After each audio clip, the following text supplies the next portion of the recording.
Go cry in bed where it's warm. As you may have noticed, the tantrums of the Brazilian automotive internet have little to do with the reality of the market, right? Because people who buy cars buy them based on a more holistic view of everything, right? With things that include design, operating costs, reliability, fuel consumption, and not just the two holy grails of the Brazilian automotive internet complainers, which are interior materials, right? If the interior has a lot of plastic, the best-selling compact SUV in Brazil, look at that, is the famous T-plastic, right? The T-Cross. And as for performance, yes, performance is not the strong point of the Yaris Cross. However, in its first full month, now in March 2026, it's already at around 4,000 units. A month that puts it in the fight to be the fourth best-selling compact SUV in our market, behind only the T-Cross, Creta, and Tracker, which have versions for people with disabilities, right? Versions with a much lower entry price. And the Yaris is fighting for fourth place there with the Fastback, with the HR-V. It's ahead of the Renegade, it's ahead of the Kicks, it's ahead of the holy grail of Brazilian automotive internet, the Tiggo 5X or Tiggo variants. Because, as we said in the video that's here on the channel, back at the launch event, it hits right on target, right? Casio's mom nailed it with this car. It's going to sell a lot because it hits right on the main KPIs, right? Key points of interest for consumers of this type of car. First, it's good looking. Brazilians like good looking cars, and it has this baby RAV4 look, which works really well. Second, this wasn't mentioned by Toyota's marketing at the launch event, but I'll tell you, Brazilians like, as the king of the VIP box would say, stats. They buy a lot based on stats. And the Yaris Cross has the size of a bigger car. It looks bigger. It's big for its segment, right? But the fact that it has a more horizontal window here, with the third long little window, it even has the size of a mid-size SUV. It could pass for a mid-size SUV. It also has space, a really nice rear seat here. Look, the floor is practically flat for the third passenger. It has a trunk that, even if it's not the most spectacular thing in the world, is quite reasonable for its segment. You see, in this XRX top-of-the-line version, it even has automatic closing. Here it's 391 liters, right? It loses 9 liters because of the battery in the hybrid version. In the combustion versions, it's 400 liters. What it doesn't have, this is another obsession of the Brazilian automotive internet, but it doesn't have, especially in this XRX hybrid top-of-the-line version, in this Luna white color, which is optional and costs a little extra, it doesn't have a competitive price, right? This car here costs 191,000 reais. It doesn't have a competitive purchase price. In the Toyota world, right, when you add up maintenance, fuel consumption, we're talking about a car here that does 18 kilometers per liter in the city. Insurance is cheaper too. It has a low cost of ownership, right? Its operating cost is well below the segment average. And another very important thing, the Yaris Cross, which is selling a lot. It's not this one, right? It's the XRE hybrid, the intermediate version with the hybrid powertrain. That's the flagship for me. Clearly, in terms of pricing, that became evident. At 172,000 reais with financing from Toyota Bank and the other advantages Toyota gives you, it becomes a very competitive car in terms of price in this market. The biggest proof of that is the numbers, right? It's selling. It's also well equipped, right? There's a little wireless charger here. Panoramic roof, the result of a lot of diet and training. It's a moonroof, not a sunroof. It doesn't open, it just puts the glass roof here to brighten up the interior. Well finished, right? The steering wheel leather isn't the best in the world, but the leather here on the dashboard is pretty soft. The doors here too. Your elbows rest on soft little leathers, both on the door and in the middle here. Electronic parking brake. That's the kind of thing that's valued in this segment too. Digital air conditioning. It's not the most up-to-date look when it comes to digital air conditioning, but Toyota customers aren't usually the kind of people who care much about that. We have the EV mode, right? It's capable of running only on the battery. We have a customizable cluster here, look. As you're driving along, whoa. You can choose here which design mode is best. Right? I didn't really like this one. I prefer this one here where you can constantly monitor a kind of tachometer here. You can see the battery charge, the eco mode. It's the kind that acts like a sort of fuel economy coach, right? When you start the engine here, take a look. The combustion engine doesn't kick in right away, right? You can even hear the humming of the electric motor because it is a full hybrid, right? A linear hybrid. It's capable of moving using only the electric motor at low speeds. The combined power is 111 horsepower that drives the Brazilian automotive internet crazy.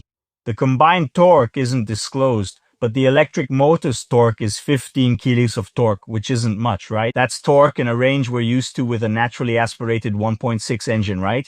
But it's instant. It's from the electric motor. So, even though the 0 to 100 isn't spectacular, right? It's around 11 seconds, and that's a lot.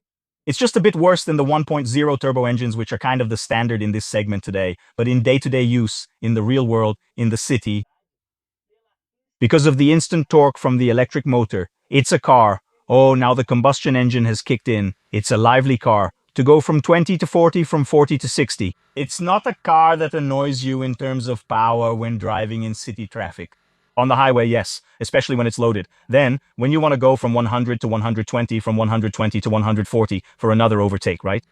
Using the combustion engine more, then yes, the Yaris Cross is not among the most agile in the segment. The multimedia system has also improved, right? The Japanese usually aren't the most up-to-date when it comes to multimedia design, but it's quite responsive. And it has wireless CarPlay and Android Auto. So in my case, right, the only thing I really use is CarPlay. So I don't really care much about design, and even the infotainment screen size not being anything special. In short, the Yaris Cross isn't exactly for me. I'm the kind of guy who has, if you add it up, 1,200 horsepower in the garage today, right? There's a Ranger Raptor, a Volvo EC40, and a Porsche Boxster GTS. Each one with around 400 horsepower. So the lack of performance in the Yaris Cross bothers me. However, those who buy compact SUVs in Brazil in large numbers aren't mainly looking for performance. And as I said, this car is great for daily use. Still unsure? Hop in with Teton, courtesy of lots of diet and training, and let's take a drive. Doing some daily errands here in Sampa, man, let's go. But after all, how does it drive, Congressman? Look, since this is a real-life test, nothing is more real-life than what I'm doing right now, leaving Le Leroy Merlin, this great epitome of French luxury, in the capital of São Paulo. Here in Morumba, man, look at this skyline, Sampa, these skyscrapers, man. And I'm heading to the supermarket. This is the dad's life on a Monday. So here's the thing, look. I put it in B here, right? That's that mode that charges the battery a little more. So we can drive a little bit in EV mode. You see, right? We're not using the combustion engine. Two driving modes, right? Normal and power. But don't expect any miracles in terms of performance with the power mode, because this car, you've already seen us driving it on the track, right? It's not about performance. It's about days like today, right? A day when you're going out to run errands. I left Leroy. Wow. When I moved to my current house in 2021, I think I used to come here to Leroy about 3 times a week. You can see the EV lights already gone, right? Because when you demand a bit more power, the electric motor can't move the car by itself at higher speeds, right? It's mostly for low-speed maneuvers within the city, stop-and-go traffic and all that. I'm going to put it in power mode here. Power. Oops, not in front of the dead body. Power. Now that's it. You know how it is, right? You see the CVT. It's cool that it has a planetary gear, right? To make the car smoother on the road. It's like an overdrive. But 0 to 100, the magazines have been measuring it at around 11 seconds and change. Sometimes even 12. Let's go back here to normal mode. Yeah, what is it even, if we look at the technical specs, right? 111 horsepower, 15 kilos of torque. Those are numbers similar to 1.6 naturally aspirated engines, right? If you take the HB20 1.6 naturally aspirated, it's similar to the Creta, right? Yeah, they don't have it anymore, but there used to be 1.6 naturally aspirated versions. Yeah, it's not about performance, right? When you compare, the basics of this segment, what are you going to do with your life, Versa? Go ahead. You could have left this area. Go straight and you'll reach it. Look, São Paulo skate. Yeah, the basics of this segment, come on. The T200 from Fiat, from Volks, it's 20 kilos of torque. It's 0 to 100 in about 10 seconds, right? The Yaris Cross does deliver less performance than most competitors, but that's almost always the case with any Toyota. And we can also say that about any Honda, right? I've already mentioned it here on the channel. Honda ZR-V, which in the United States is the HR-V. In its launch year, it won the worst 0 to 100 time in Car and Driver's 10 Best, right? Because it's Honda and Toyota, they have a very clear positioning, and I think in Brazil it's even more so, actually in the United States too, right? I said it, right?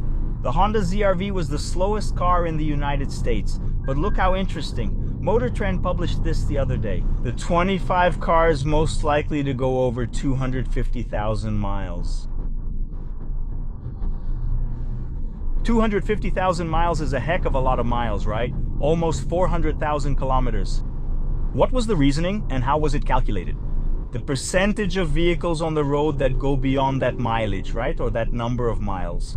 Out of the 25 cars, it's like 12 Toyotas, 10 Hondas, and 3 Chevrolets, and the top 3 all Toyotas.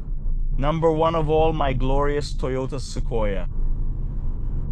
Second, Toyota Highlander. Third, Toyota RAV4, right? So Toyota is selling this peace of mind. This peace of mind of knowing that in the case of the Yaris Cross, still with a plan, oops, let's come over here because things are better. The maintenance plans are very aggressive, right? Fixed price. Maintenance every 10,000 kilometers or 12 months, the first 6. So the guy has 6 years knowing exactly how much he'll pay for maintenance, and it's not much. It's really a car whose biggest selling point is, look, here in B, the battery is charging, it keeps the engine sound, it's like a little Formula 1 sound clip, right? I'll put it in D here so we can have a little more silence. It's a great machine for selling peace of mind and worry-free living, right? It's not about selling performance, it's also about selling fuel efficiency, right? Here you're getting 18 kilometers per liter on gasoline in the city. Yeah. And for the vast majority of drivers, this is the kind of driving they're doing, right? An average of 40 stop and go, then you speed up a little. But how many times do you really, well, not you, right? Because if you're watching this channel, you're a bit more of an enthusiast. But how many times does the average driver really step on it and go all out here in the city? Very rarely, right? So the Yaris Cross is for that guy. It's going to deliver peace of mind. It's going to deliver planned costs, right? Total cost of ownership when it comes to maintenance. 10-year warranty on the Toyota, 10. Insurance is cheaper too. In the case of the hybrid, you have the peace of mind of not worrying about driving restrictions or fines, right? So you have more freedom, another factor for peace of mind. You also have the peace of mind of knowing you're spending little on fuel. Now, what you won't have is plenty of performance. Which is actually curious because, let me grab this here. We're in a swarm of motorcycles, but I'm going to change lanes quickly here. We have quick steering for what this car is meant to do. Surprisingly quick. And the brakes, as you saw in the video, back on the track. Look, a stronger brake here so we don't hit this MG. Whoa, a really nice brake pedal modulation. Brakes that work. Both the steering rack and the brake pedal modulation, are sportier than the car's powertrain, right? You also have the looks. I think it's a car that visually has this mini RAV4 look. It's gonna be a hit with this audience, this segment of the public in Brazil.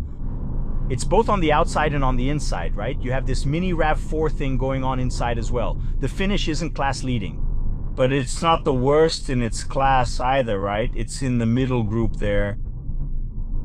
I like it. The aggressive, elaborate design really appeals to me. But the quality of the plastics, well, we can say it's average for the segment. There's some nice leather here. The infotainment system has improved a lot, right? Japanese cars aren't usually known for that, but it's a good system. Yeah, and because of everything I mentioned, right? Because of these pros and cons, you also pay a higher average price, right? Yeah. This one doesn't have a power seat, right? It's the whole package, right? If you look at everything, your maintenance cost, your ownership cost will be lower, but your purchase cost is higher than the segment average. That's why I think it's the version to have, right? The sweet spot for the Yaris Cross Power isn't this top-of-the-line XRX hybrid, it's the XRE hybrid, right? Which costs about 15,000 less. You lose features like the panoramic sunroof, which looks like it's been on a serious diet, but I don't think that's important for this audience. My free market consulting predicts that the best-selling version will be the XRE hybrid, right? In other words, the mid-range one with the hybrid powertrain, Without it, I don't think the Yaris Cross makes sense. I think that's its big advantage, especially because even with those not so great acceleration numbers in practice, with the instant torque from the electric motor in the city, it's a pretty nimble car in stop-and-go traffic. Yeah, the combustion-only version isn't like that, right? You even end up getting less of that excessive CVT whine. And if that doesn't bother you, if the price is lower, the 1.5 naturally aspirated engine with the CVT transmission is a setup that works for you, then I think the WRV offers more, especially when it comes to space, right? The WRV is a real benchmark when it comes to space, even though I personally prefer the look of the Yaris Cross.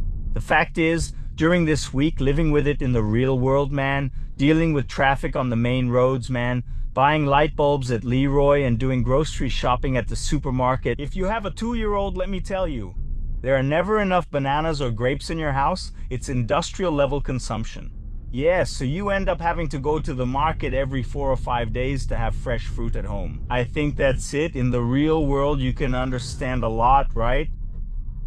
Why is this car going to be successful? Why does it have a waiting list, right? I talked to the people at McLarty Maya, which is where I picked up this unit, and I asked them, I said, how are the car sales going? He said, look, we have about 20 to 30 days of waiting for the hybrid versions. Obviously, things will get back to normal, but it really shows how this car came and filled a gap, right? In the sense of, the absence of Toyota in this segment created a pent-up demand from Toyota fans looking for a compact SUV. I also mentioned this in the launch video, right? A Hilux up front. I see the Yaris Cross being bought a lot as the second car for Toyota families, right? That family that already has a Hilux and SW4 for other purposes. And then the car for everyday city use, which is also worth mentioning, right? There are IPVA tax breaks in several states as well. When you do the math, the Yaris Cross makes a lot of sense for these people. And I think it's going to sell really well, at least in the first 2 years, while it meets this pent-up demand. Do you agree or disagree? Let me know in the comments, man. Leave a like on this video and subscribe to the channel. If you want to see the Yaris Cross being pushed hard on the track, where it really showed what it can do, right? I said it really surprised me with its dynamic chassis behavior, you know? Steering, suspension, brakes. It's a pretty cool car on the track, but it's lacking power, right? It's missing, you know, maybe in 2 years we'll see a Yaris Cross GR Sport with the Corolla Cross hybrid powertrain, right? With a 2.0, that would be a really interesting proposition. Tell me where you think the Yaris Cross ranks among the compact SUVs in the Brazilian market. Leave a like on this video, subscribe to the channel, and as always, thank you so much. Take care of yourselves, big hug, and now I'm even going to switch it to power mode here, look, to merge in power mode. Let's go buy fruit for Nono. Thanks a lot.